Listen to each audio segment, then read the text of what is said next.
Hello guys, आज मेरो किचनमा बफ मासु बन्दैछ। यसको रेसिपी आज मेरो सानो एउटा प्रयास गर्दैछु। सबैले माया गरिदिनु होला। ल हेर्नु,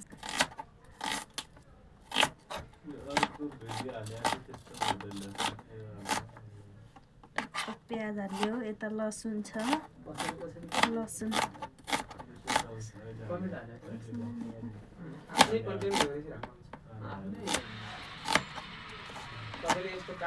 कराई छ मासु पकाउने, तेल छ, तेल राखेँ, लसुन हाल्दैछु। आज म आफ्नै तरिकाले बनाउँछु, कस्तो लाग्छ हेरेर साथ दिनु होला। त्यसपछि अब प्याज हाल्दैछु।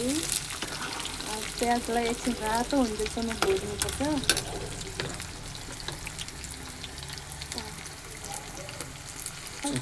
चलाउँदैछु, एकछिन यसलाई चलाउनुपर्छ। एकछिन रातो हुन्जेलसम्म भुट्ने।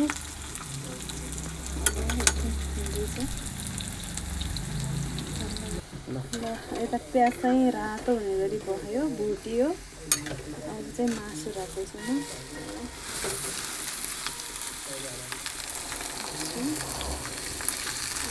मजाले चलाउने यसलाई।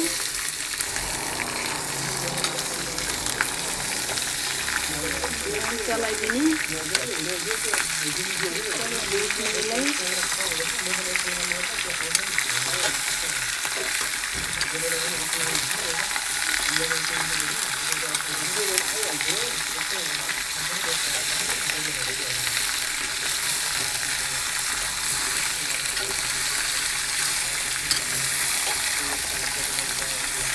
अब मासुलाई एकदम रातो हुँदैछन् भुट्नुपर्छ। फ्राई जति गऱ्यो त्यति नै मिठो हुन्छ। यता लसुन, यो गाउँको लोकल लसुन हो, अनि यो अदुवा हो। थोरै अदुवा र लसुन स्वादअनुसार त्यहाँ राख्नुपर्छ। म अब यसलाई पिस्दैछु। सिलौटामा पिसेर लसुन अदुवाको पेस्ट पनि रेडी भयो। अनि यता मासु पनि फ्राई हुँदैछ।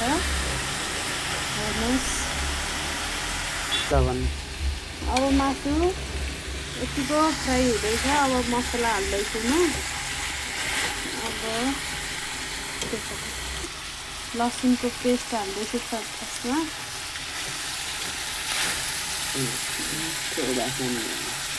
त्यसपछि यहाँ म बेसार हाल्दैछु स्वादअनुसारको।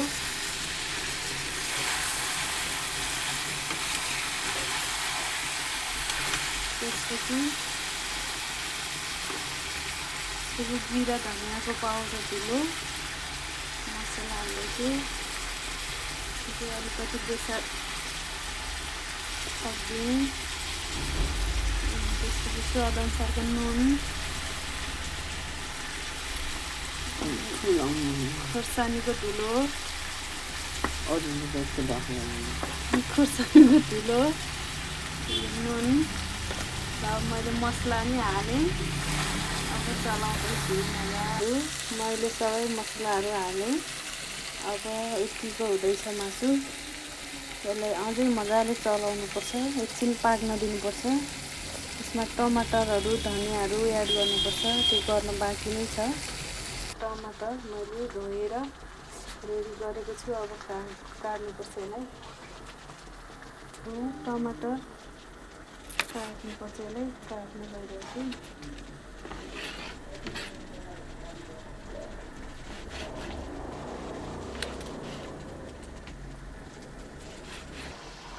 अब टमाटर रेडी भयो काटेर।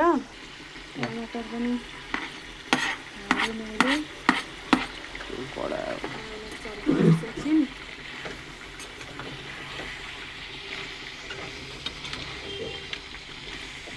अब यसमा थोरै पानी एड गरेर अनि यसलाई छोपिदिनुपर्छ पाक्नको लागि।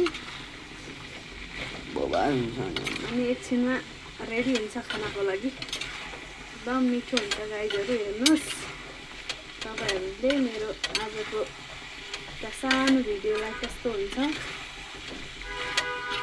हेरेर साथ कमेन्ट गरिदिनु होला, हेरेर साथ दिनु होला। एकछिनमा रेडी त भएको छैन, अहिले हुन्छ एकछिनमा। ल अब एकछिन पानी हालेर यसमा धनियाँलाई धुँदैछौँ अनि यसलाई त्यहाँ हाल्नुपर्छ।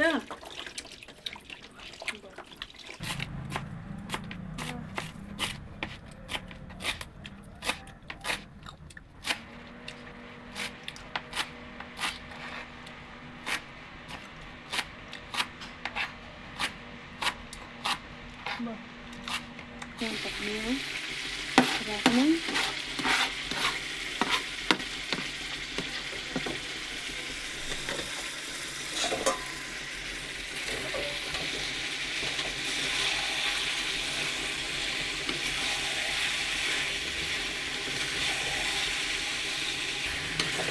अब रेडी खान्छौँ एकछिनमा। उतार है।